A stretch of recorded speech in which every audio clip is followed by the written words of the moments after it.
Hello दोस्तों, आप सभी का मैं रघुवीर सेजू आज के इस सेशन में स्वागत करता हूं।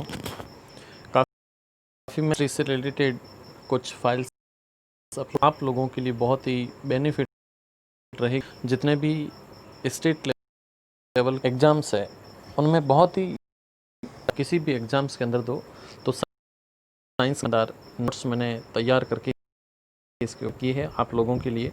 तो बहुत ही आज की सेशन और क्लास में अपन बात करेंगे पीएच स्केल और इसका इम्पोर्टेंस। दैनिक जीवन में पीएच का क्या महत्व है और क्या इसका इम्पोर्टेंस है, इन चीज़ों के ऊपर अपन कुछ बात करेंगे।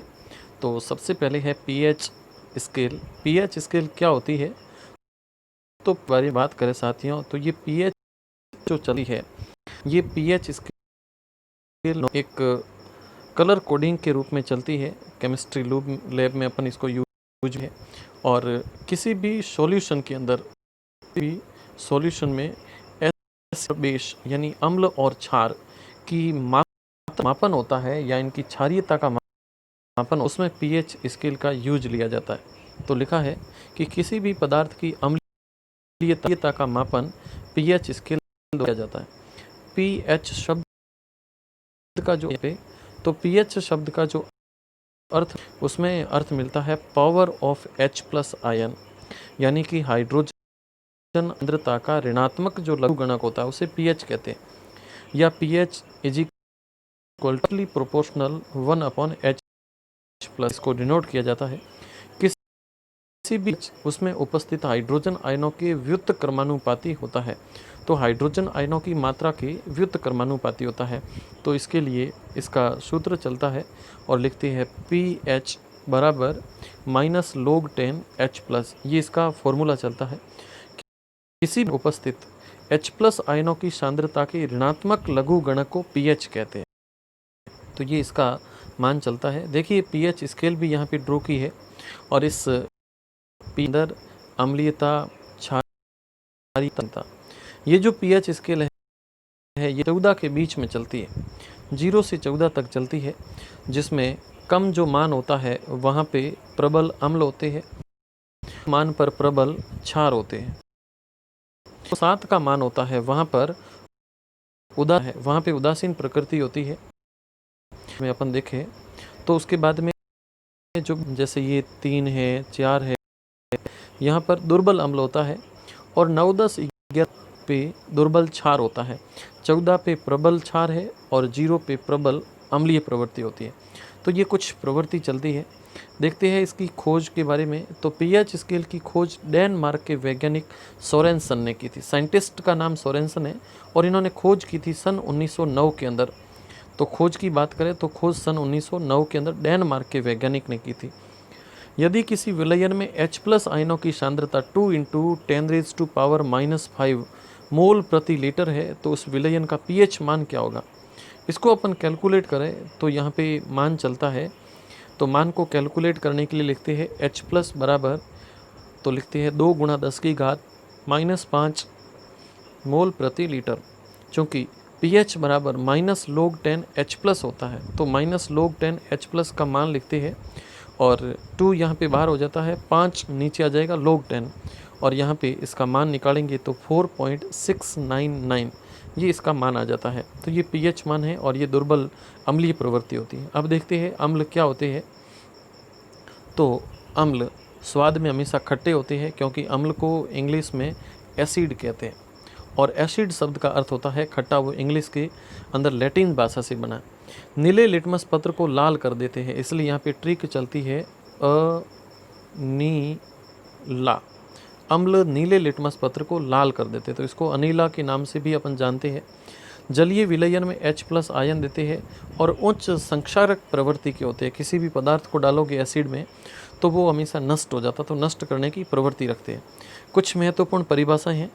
प्रबल जो अम्ल होते हैं वो प्रबल अम्ल जल में पूर्ण रूप से आयनित हो जाते हैं, जैसे H2SO4 सल्फ्यूरिक एसिड है, HCl हाइड्रोक्लोरिक एसिड है, HNO3 नाइट्रिक अम्ल है। कुछ इसमें दुर्बल अम्ल भी होते हैं। दुर्बल अम्ल ऐसे होते हैं जो जल में बहुत कम घुलित या फिर उनका आयनन बहुत कम होता है, तो उनको दुर्बल अम्ल कहते हैं। जैसे एसिटिक एसिड है, सिट्रिक एसिड है, कार्बोनिक एसिड है, तो ये सारे के सारे दुर्बल अम्ल होते हैं। इसी प्रकार से एक मात्र पॉइंट आता है तनु अम्ल के बारे में। तनु या फिर जिसको अपन डाइल्यूट कहते हैं, तो more water and less acid, यानी ऐसा विलयन जिसमें अम्ल की मात्रा कम हो लेकिन पानी की मात्रा बहुत ज़्यादा हो, तो उस विलयन को तनु विलयन कहते हैं। उसी प्रकार से शब्द आता है सांद्र विलयन। तो सांद्र विलयन वह विलयन होता है जिसके अंदर एसिड की मात्रा ज़्यादा होती है लेकिन पानी की मात्रा लेस होती है। तो मोर एसिड एंड लेस वाटर, ये हो जाता है सांद्र विलयन। तो सांद्र विलयन और तनु विलयन दो प्रकार के होते हैं। महत्वपूर्ण अम्लों के ऊपर चले, सबसे पहला H2SO4। तो इस H2SO4 को साधारण भाषा में सल्फ्यूरिक एसिड कहते हैं। सल्फ्यूरिक एसिड के नाम से जानते हैं, इस H2SO4 को सल्फ्यूरिक एसिड कहते हैं। ये H2SO4 इसको कहते हैं सल्फ्यूरिक एसिड। इसे अम्लों का राजा भी कहते हैं, अम्लों का राजा कहते हैं, और अम्ल राज बनाने में इसका यूज होता है। और भी इसके यूज होते हैं, जैसे पेट्रोलियम रिफाइनरी में है, मेटल रिफाइनरी में है, डिटर्जेंट बनाने में है, बैटरियों के अंदर होता है, और लेबोरेटरी में रिएजेंट के रूप में, लेबोरेटरी में रिएजेंट या फिर अभिकर्मक के रूप में इसका यूज किया जाता है। अभिकर्मक के रूप में इसका यूज करते हैं। तो ये कुछ पॉइंट्स आते हैं जहाँ पे इनका यूज होता है। नेक्स्ट देखते हैं HCl। HCl या फिर इसको कहते हैं हाइड्रोक्लोरिक एसिड। हाइड्रोक्लोरिक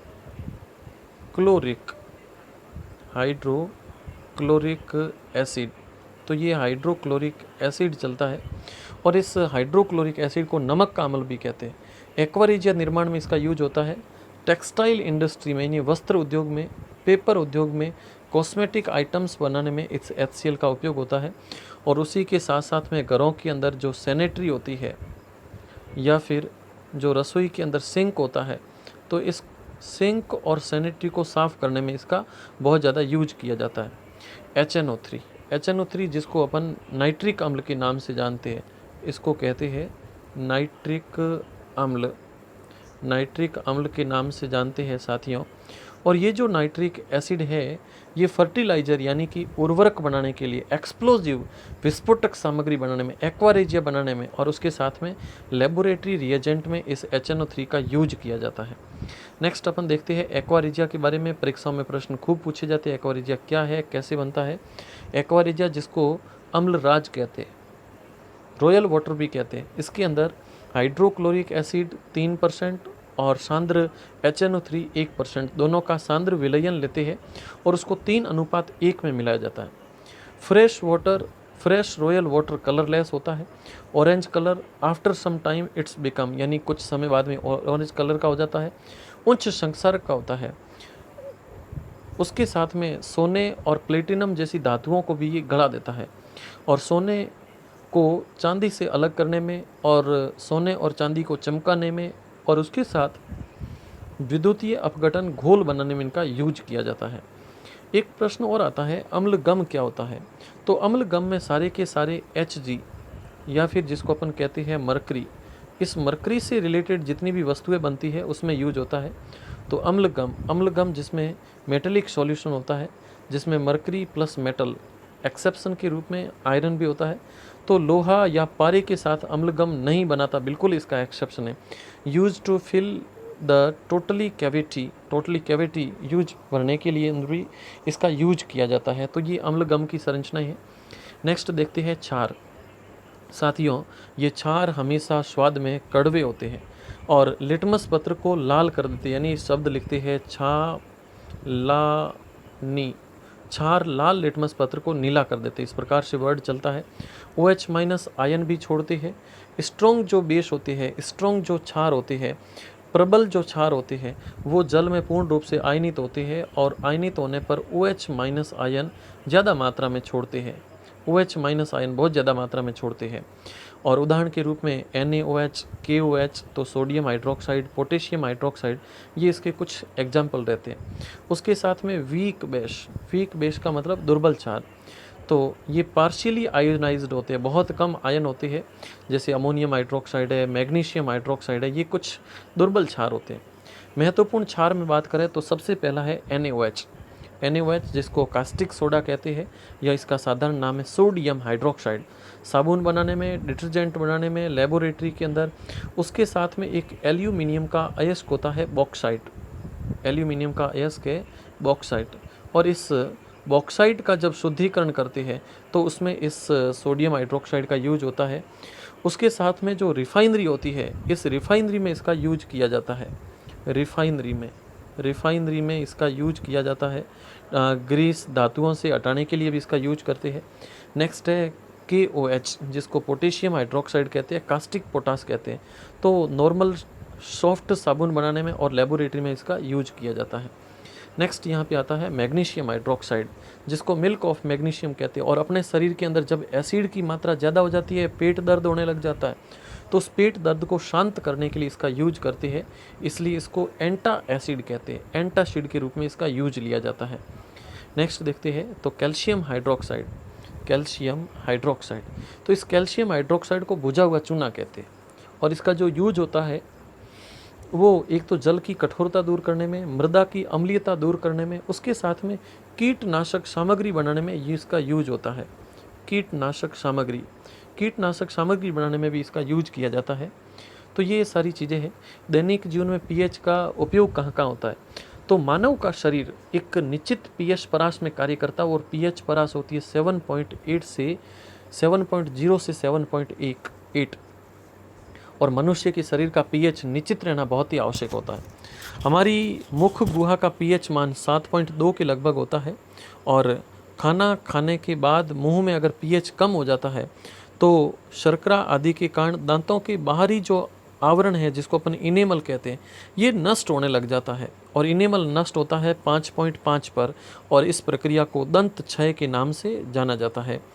मुख गुहा के पीएच को बनाए रखने में क्षारीय प्रकृति के टूथपेस्ट का यूज किया जाता है।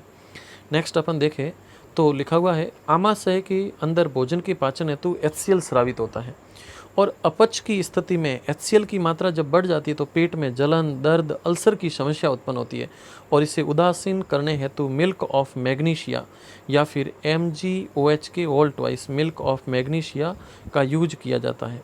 MgOH का होल ट्वाइस इस प्रक्रिया में यूज लिया जाता है, मिल्क ऑफ मैग्नीशिया। चौथा पॉइंट है खेत में अधिक मात्रा में रासायनिक उर्वरकों का प्रयोग करने पर खेत की अम्लीयता बढ़ती है, जिससे उत्पादकता घटती है। इसे दूर करने हेतु कैल्शियम हाइड्रोक्साइड यानी चूने का पानी डाला जाता है, और क्षारीयता दूर करने के लिए जिप्सम का प्रयोग किया जाता है। तो ये इसके यूज थे। नेक्स्ट अपन देखते हैं तो अम्लीय वर्षा से नदी, झील, तालाबों की अम्लीयता बढ़ जाती है, जिससे जलीय जीवों पर नकारात्मक प्रभाव पड़ता है। इंडस्ट्रियल वेस्ट से भी ये निकलता है। मधुमक्खी, चींटी आदि के काटने में फॉर्मिक एसिड के कारण त्वचा में जलन और दर्द होता है,